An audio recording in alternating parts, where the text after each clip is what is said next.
And it's such a pleasure for us to have Clairmont the Second on the line to talk more about it. How are you? Not bad. I'm all right. How are you? I'm good. It's nice to see you. How are you holding up, pandemic wise? You doing all right? I'm cool. Nothing has really changed for me. I've always been a homebody, so it just allowed me to, stay at home. And now I have an excuse. Like there's a pandemic, so I don't have to go anywhere if I get invited anywhere. Yeah, I was listening to the record, and there were moments I was going, "Sure, this could be the pandemic. Like you could have made this." A lot Well, of songs about not going out, you know.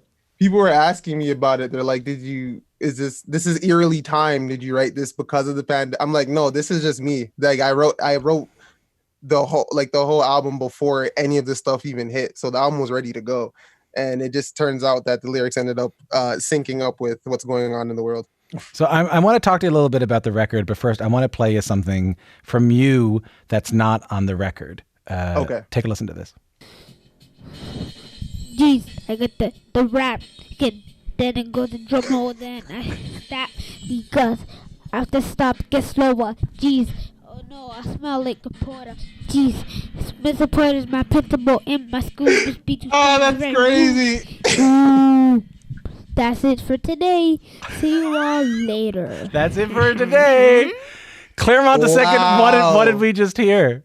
So that was me freestyling at like maybe 5 years old or something. 6 years old. 6 years old. Six? Was it six? Yeah. I don't know. It was around that time. My brother had found that one day, and I'm like, this exists. Like, I faintly remember doing it, but I like had no idea that it was like still a thing. That's crazy.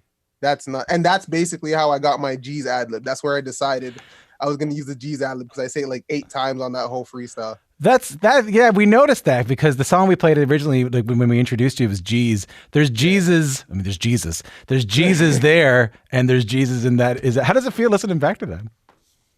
That's funny. That's funny that you pulled that up. That's crazy. I didn't even know you'd have that. Oh man, it's sick. I actually use a line on that song where I say heaven is the best place, and I actually put that at the end of Lomont from the Ab, which is the Juno nominated album. So that freestyle, I wouldn't say like inspired the whole project, but I definitely like took bits and pieces from like, oh man, I was doing this for this long, and it ended up just kind of falling into place. I'm like, this is the ad lib, easy. This is my ad lib. I've been saying it since a youngin'. This is perfect.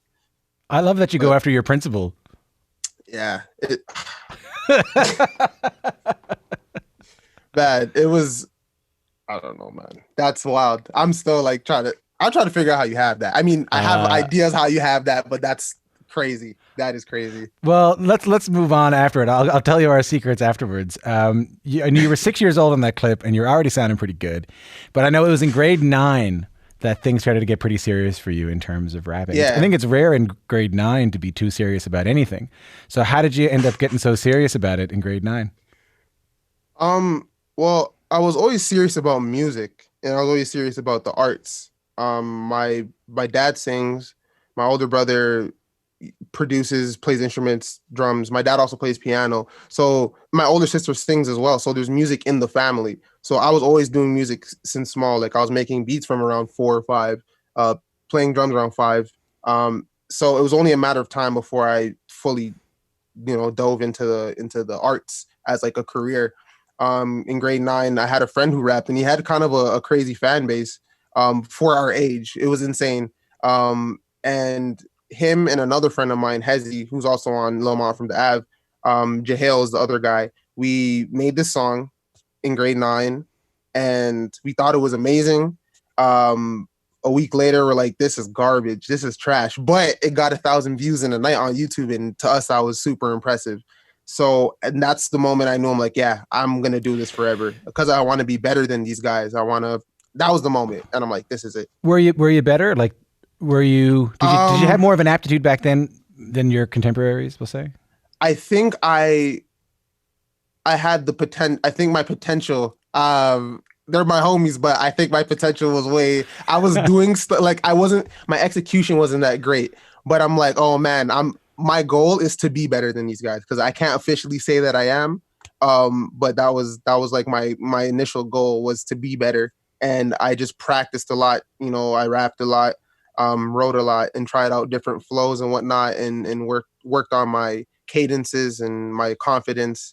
And then it ended up being a bigger thing than just trying to be better than friends. It's music. You know what I mean? Like, it changes lives. It's therapy. It's all these different things that are just bigger than just being the best at it. But being the best is a nice bonus. So in 2013, you put out the record "Becoming a Gentleman." Since then, you put out 7 projects, including your latest album. That's 7 projects in 7 years. There are artists who haven't done that in their entire careers, Clairmont, and you're only 22. I mean, you're going on 23. Does it feel like a lot? I saw you counting with your fingers there. I mean, that's pretty. I was just trying to confirm. I'm like, yeah, I think I only missed since 2013. I missed 1 year, dropping a project, because I technically dropped 2 in 1 year, because one was a re-release, and then we put out Lil Mont from the Ab right after that. But it takes a lot out of me, I will say, like, because I'm a fan of albums more than just singles, because I feel like, at least for me, when I want to listen to music, I want to listen to an entire experience, as opposed to just one song. So I was always a fan of building an entire experience, building an entire movie, that has to do with just sonically, just straight up audio, but be able to visualize something as it's going on. So at first, I would say 2013, that project was just me kind of figuring things out. It wasn't great or anything, but you could see the potential to what I was going to be. And then right after that, every year I was getting like 10 times better than I was the project before. And I don't know, it takes a lot, because I'm trying to create something that lasts forever. And I'm making something that is, in my opinion, a classic. So it takes a lot out of me. I said this to you before we started the interview, that I was able to kind of give myself to the record and not do something else while I was listening to it, and not put it on shuffle or something like that. And I really felt like I was listening to a real experience, and I really loved every second of it, and it was all very surprising. And then I do find it interesting as someone your age is into albums, because I think there's like an expectation around the next generation of musicians, your generation of musicians, that kind of do one song and release it in another song and then release it. I do find it interesting that album, that long experience, is your thing. Mm-hmm. Yeah, I mean, that's just. I mean, I feel like my age group, even though it looks a lot different now, I think we were the last people to really experience, like, at least for me, not having internet, not, like, the artists that we had were all about albums, and you were always waiting on the next album. I know I was like maybe 5 when, that was like just the tail end of thing, and internet was only now getting rolling, and the streaming world wasn't a thing, and things weren't being consumed so fast and just being spat back out. But I mean, just growing up where I grew up and who I grew up around, I just, like, I love music. So I'm not trying to, take it in and then get rid of it. I'm trying to live with something for a very long time, What albums did you love? So for the first, like, I don't know, half of my life, I only listened to gospel music, because I grew up in a Christian household. So everything was gospel music. So you got Kirk Franklin albums, Ty Tribbett, Israel Houghton, and those guys. Unbelievable. And I think when we talk about Kirk Franklin records, and when we talk about those kind of gospel records, we focus so much on the lyrics and like the God content. What I always hear in those records is like unbelievable playing, like unbelievable musicianship. Like, these guys are they're incredible musicians.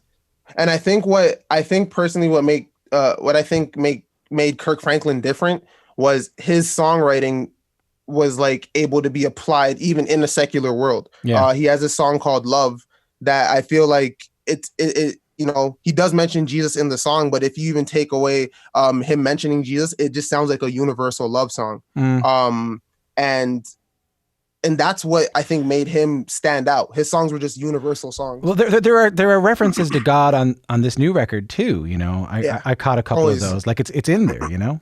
Yeah, like I grew up in church, and I do believe in God, and it's always going to be a part of me. It's stapled into me. I do have my questions Yeah. when it comes to religion. I'm still trying to figure it out because I don't understand. Like, there's things that I don't understand, and like no matter what people could tell me, um, I'm still gonna have a question. Like, I'm not gonna blindly just be like, yeah, that's it. So I still battle with obviously religion, but I do believe that God exists, and I always read about it. You know, I reference I reference that, you know, that upbringing all the time. So what was the turn then? You said you were into Kirk Franklin and gospel records, and then So till this day, I sure, still but am. something happened. I can tell something happened. I think I was just like what I was also listening to as a child, or what I was hearing, I would say, because I wasn't out here getting CDs and listening, but my older siblings would play a lot of like neo soul, R&B. I would hear that, especially on TV. So, you know, like hearing D'Angelo, Yeah. Erykah Badu, faintly hearing like Sade, even though Sade is basically her own genre. At least on the Love Deluxe album, that's its own genre. But then rap was like the last thing I got into because of how there was so much swearing. I was scared of listening to swearing. I was scared I was going to be in trouble. So I just never listened to rap until I would say middle school, where all the rap I was listening to was on the radio. It was never deep cuts. It was like radio edits, and you know, I was in this dance crew and we had to find the clean versions of rap songs, and half the stuff I listened to in middle school and whatnot I don't even listen to now. It's like high school when I started getting into like I found Kendrick Lamar in high school. When I first found Tyler the Creator, I wasn't allowed to listen to him. My brother didn't let me listen to him because he swore so much. It was crazy. So, and that's how I got into that. But then just music studying, like my favorite albums now are like things. It's funny because it's things that I would listen to when I was younger, but I always felt weird playing gospel music at school, or like certain R&B records at school, where people wouldn't really understand why I liked it or connect with me. Like in high school, I was like the only person, I don't know, listening to SOS Band and things like that. Like, and sometimes when I'll play the music out loud on my phone, people, yo, turn that off, or not trying to hear that or whatever. So, you know, albums, man, I have like a whole list of my favorite albums, but it's like it ranges from like gospel to R&B to jazz to disco to funk. And I want to talk to you about some of those influences because I think they show up on the record, but I think we've gone a bit too long without actually hearing some more of the record. So take a listen to this.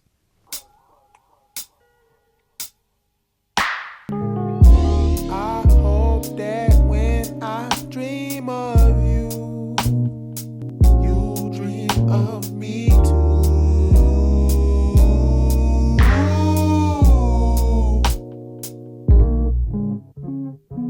What you doing? Where you at? Where you been? Don't need nothing, homie, I'm just checking in. If you're just tuning in, my name is Tom Power. You're listening to Q. My guest is Clairmont The Second. That's Dream off his latest album, It's Not How It Sounds.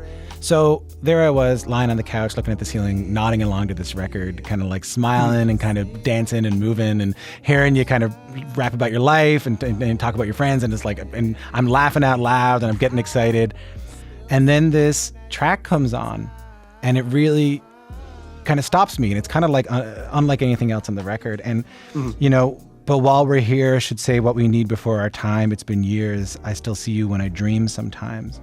So I want you to tell me about, if you don't feel comfortable telling me about who the song is about, I understand that. But at least tell me where that song came from. The song is really one of those, like, I knew I wanted to make a song that was universal, but I think what had sparked that song was I had a dream about somebody in high school, and I'm like, oh, that was random. Like, I wonder if I don't know, I wonder if there's some sort of like connect, like it's not even like a friend or anything. It was just somebody that I think it was like a hall monitor. And I'm like, this is a really random dream. But then I thought of the idea. I'm like, I wonder if like you dream of people, if, you know, if they dream of you too, or like if they think about you here and there. And that was something that I always thought about, but I knew that once I had that, it kind of set everything off. And then when I got into writing it, you know, it was just mainly for anybody who has, you know, lost somebody, or, you know, just somebody who you haven't seen in a long time. You wonder if they're doing okay. Like, you may not talk to them every day, you may not hit them up every day, but are they good? Like, are they doing all okay? And I actually had a cousin who passed away a couple years back, and he, like, since that's happened, like the influence of him and just kind of that thing happening, especially to something so bad like gun violence, something that's like untimely, somebody who's like only a year older than you, that's something that I always think about when I write. So when I was writing that, it was just kind of natural, like, we, utilize the time that we have here, because like you could get a phone call tomorrow on some random tip, just, and you don't know what to do, you're confused. So, but yeah. I'm so sorry about your cousin. It's funny you mentioned that, because when I was listening to the song, there were moments where I was thinking I could kind of apply this to my life. And there were moments that I thought, oh, he could be singing about, someone he was dating once before, something like that. But I don't know, something did tell me that you were talking about not someone who lives over the road, shall we say. You know what I mean? You were talking about someone who went on. Yeah, I think as I was writing it, it went from being just somebody you haven't seen in a long time to I would say where it connects with me the most is somebody that's no longer alive. I knew, like, the whole point of the song was obviously to connect with everybody, and I know somebody has somebody they haven't seen in a while, whether that be to them passing away or just where are you. But that for me was kind of one of the bigger aspects of the song. I'm sorry about your cousin. Do you want to say their name? Malik. His name was Malik. Yeah, man, it's weird because he looks like me. We look the same. And it's just like the family is never been the same since it's happened, but I feel like we're moving forward, and it seems like everybody's doing better, and the more family events that go on, it seems like everybody's kind of moving up and moving better. Obviously never forgetting, because you think about it every day. Yeah. Every day is like, as much as you want to ignore it, you can't. Yeah. Every day it's just in there. You can't help but, like, even if I don't think about it someday, I have his button on under my TV, you know what I mean? Like, just things like that. But it's crazy. What a legacy he left through that song and through you. I want to talk a little bit about hip hop for a second. Your record and the success of it and the joy we got listening to it did start a bit of a conversation in our office about, what is a rapper these days, and there's been a lot of conversations about how rap has evolved, and you look at someone like Drake and what he's done to rap, and you look at someone like Future and what he's done to rap, not just to mention Post Malone and DaBaby, but what do you think a rapper is right now? Or what do you make? What do you make of the sort of the conversation? Yeah, I'm old. I'm young, but I'm old school in the sense where to me, a rapper is still a rapper. Like, if you rap, you straight up rap, whatever that, then that's a rapper. If you're melodic rapping, you're still rapping because it's melodic rap. There's groups from back in the day who were doing that. You got like people like Bone Thugs and Harmony, Freestyle Fellowship, who were adding notes to their rhymes. Like, every word you say has a note to it. But you know what I mean? Melodic rapping, but I mean, if people are just singing, then they're singing. So if you look at somebody like Post Malone, I don't consider him a rapper. I think he's just singing, honestly, with autotune, but singing nonetheless. A rapper is a rapper. I mean, I do think that the genres are being blended and there's genre bending going on. So I don't even really consider myself a rapper. I just consider myself somebody who makes songs. Yeah. I guess the conversation is like, one of the conversations we were having is like, why are sort of hybrid rapper singers doing so well in terms of like mainstream radio, in terms of all this stuff, as opposed to more traditional rapping? I don't even know the answer to that. However, I do think that there is a place for more traditional rap, because at the end of the day, if you look at somebody like Kendrick, who like majority of his songs is just him rapping, and he's one of the biggest artists in the world. But then you have somebody like, you know, like a Post Malone, who's also one of the biggest artists in the world, who kind of just sings. And then you have somebody like, I don't know, somebody who bridges the gap, I guess, does both. You know what I mean? And are kids coming up after you, are they still rapping, or are they more like doing that sort of Drake style singing rapping? I think they're blending it a little bit more. I'm hearing a lot of melodic rapping. That's kind of seems to be the thing, at least going on in Toronto. Sing rapping is kind of what's happening. Me, I just do whatever. I'm just like, you know, I'm gonna rap on this, I'm gonna sing on this. It is what it is. You know, and that's the fact that you do whatever is really clear on this record, because part of what's getting you all this acclaim and attention is that you're not just a rapper. There's nothing wrong with being just a rapper, but you produce the bulk of your songs, you direct almost all your music videos, and you do all of those things, as I mentioned at the beginning, very, very well. Why is it important to, in a time when there's never been more collaboration, why is it important to still do this stuff by yourself? As I said earlier, I was always interested in making something timeless and classic and just lasting forever, ultimately. And I think part of doing that requires a clear direction. And me being at the forefront of that, I know exactly where I want to go and how something is going to build, how something is going to fill out, how it's going to be fleshed out. And once you start having too many hands in the pot, everybody wants their say. Like, I don't have nothing against collaborations, of course, because there's definitely people that could come in, help you execute your idea. As for me, it's always just been working for me just to be like, okay, this is where I want to go with it. And I could just wake up and hop on my keyboard and start playing something. And I know where it's going to go. I know where it's going to be put on the album. I know how I'm going to build around it. I know what vocals I'm going to do on it, and I don't have to wait on anybody. When this all started, it was like I couldn't get any help. And now that, you know, I don't need the help, it's kind of perfect. It kind of works out.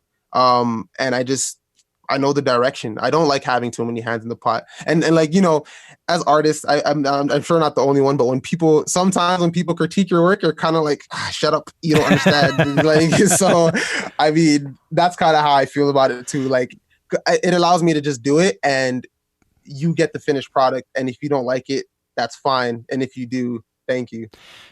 Clairmont, you know, when you look at Toronto right now, we're constantly being told that Toronto is like the home of hip hop right now, or at least it's like it's one of the big cities in hip hop on the world stage, right? And you know, that's usually thanks to Drake and Tory Lanez and The Weeknd and independent artists too, like Pressa. But like, I'm interested as an artist who's actually living in this city, actually making this music.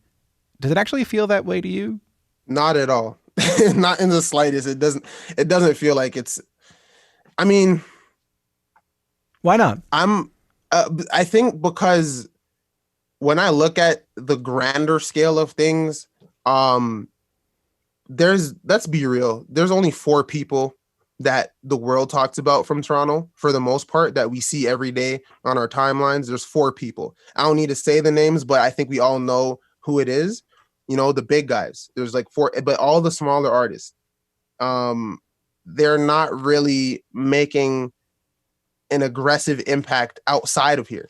And then sometimes they're not even making an impact in here. I feel like I'm one of those people who hasn't even made a big enough impact in my hometown. I'm from here. I've been consistent since, as you said, 2013, and I still feel like I've been kind of in the same circle, the same boat for like the past maybe 2 years, 3 years. I'm not seeing a dramatic you increase. tweeted about that earlier this year. You said, I've been too damn nice for a while, but I'm fed up. Year after year, I've been making these great albums, videos, and content out of my shallow pockets. They're falling on deaf ears and eyes, dying out months later, not anymore. Yeah. I knew. So ultimately, I'm happy with creating an album and putting it out. That's where my happiness comes from. Like, I'm good with that. I don't need the fame.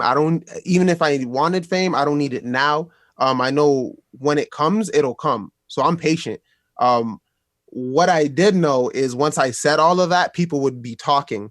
and it would start a grander conversation, a bigger conversation about what's wrong with, whether that be the industry or what's wrong with my city, what's wrong with the hometown. Why are we scared to just like what we want to like? Why are we being told to like something and like, yeah, that's it.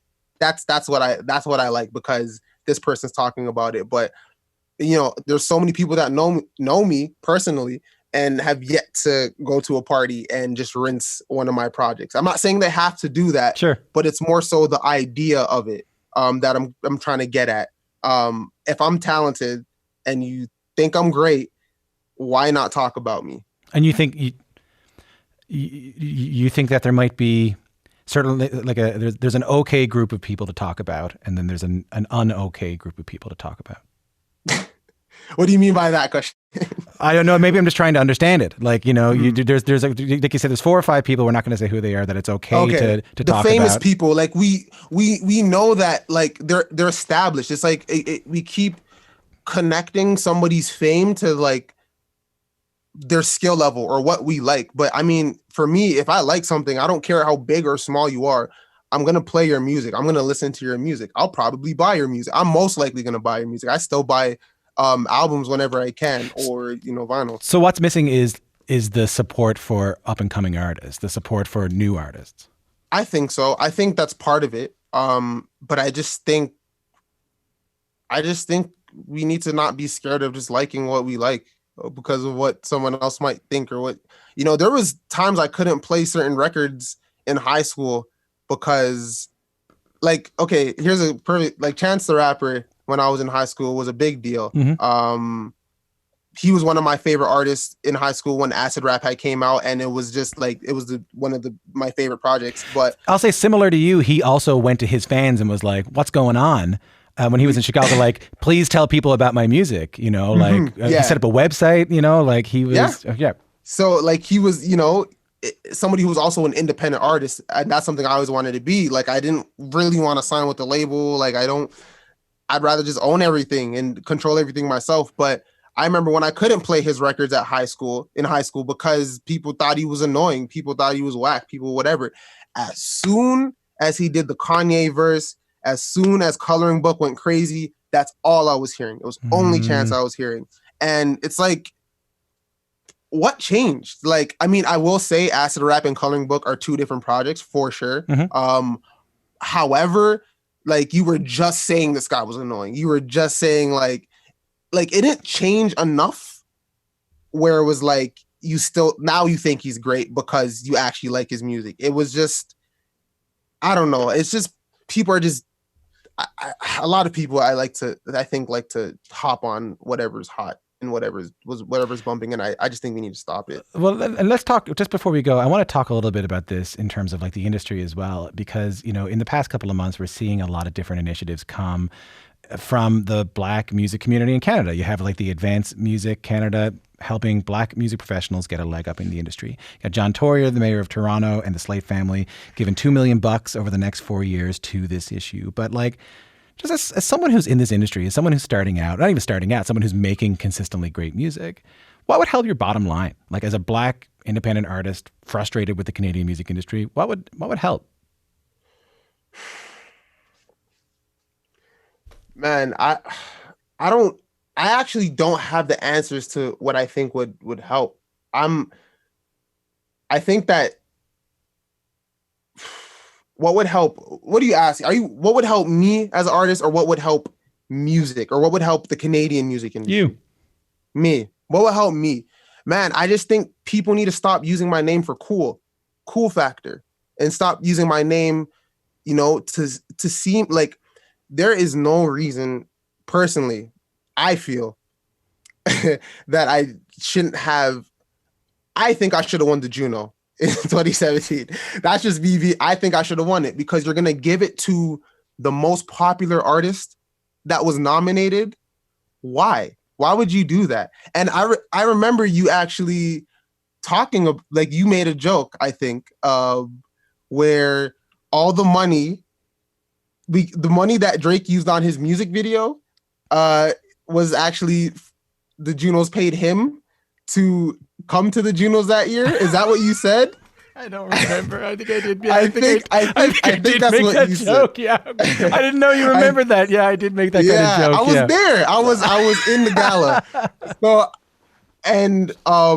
so I and then Michael Bublé said something. You're gonna hear artists tonight that you've never heard of before, and then you'll never see them here again. I should clarify the joke. So the joke was that that Drake had used a lot of money on spent a lot of money on a music video, and that I said that the Junos had actually paid that same amount of money to Drake to get him to show up at the Junos, and he still didn't show up. Yeah, that was the joke I made. Right. Yeah, but I just feel like it's a broken system, where I feel like. I saw it this year. Like personally, I don't need validation from the Junos. I don't need validation from any award show, because I know that what I make is great and the people that like it. However, I saw a lot of people that were backed by the biggest labels in the world, all nominated. So you see Sony, you see Warner, you see all these major players, you see the biggest names. It's like, why wasn't Havaya nominated? Havaya had one of the best projects, probably the best project. Why wasn't she nominated? Just based off of the talent. And you guys like to, and like people like them, they like to say it's just purely based off of artistic merit. I don't think so, personally. I just think we need to take the chance on things that we actually like. Why are blogs, quick to write a write-up on when, one of the bigger artists drop a new song, but as a smaller artist, you have to go to them first and give them exclusive rights to post it for like the first week or whatnot. Just if you like something, just talk about it. That's it. That's all you need to do. If you like something, just take your chance on it. I want to say that like asking you for the solutions to the problems in the Canadian music industry, especially around how they treat Black independent artists, is sort of a heavy load. And I appreciate that like you don't have like here's the answer, because I think if you did, it'd be a little strange. I really do appreciate you telling me about some of the frustrations though, because I think people need to hear this, and especially I really appreciate your honesty about the situation. But I don't want people. And I don't want you to think that any of that clouds just like how great this record is. And I appreciate I really loved every second of it. And I'll tell you, before we talked, I sent it to about 4 people last night. So it's it's really great. Thank you. I appreciate that. Congratulations on it. It's been lovely to talk to you, and thanks for making the time. Yeah, thank you for having me. I appreciate it like a lot, for real.